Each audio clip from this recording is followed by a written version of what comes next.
অঙ্কুরিত ছোলা তৈরি করার সহজ পদ্ধতি। সারা রাত ভিজিয়ে রেখেছিলাম ছোলাগুলো। দেখেন কত সুন্দর ফুলে টপ টপ হয়ে গেছে। এগুলোকে ছিদ্র ছিদ্র পাত্রেই নিতে হবে।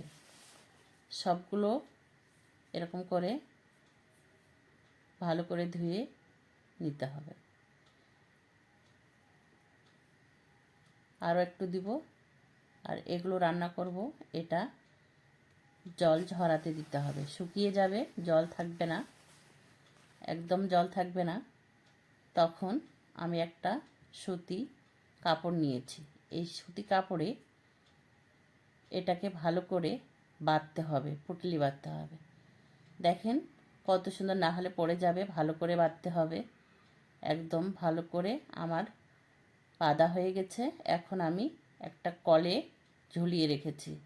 এখানে কোনো রোদ বা কোনো সূর্যের তাপ থাকবে না, সেখানে এটা ঝুলিয়ে রাখতে হবে।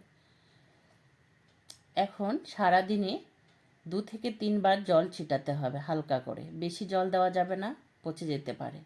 এটাকে 2 দিন রেখে দিতে হবে।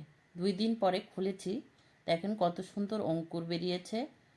শরীরের পক্ষে খুব উপকার, যেমন কোলেস্টেরল, যাদের প্রেশার হাই বা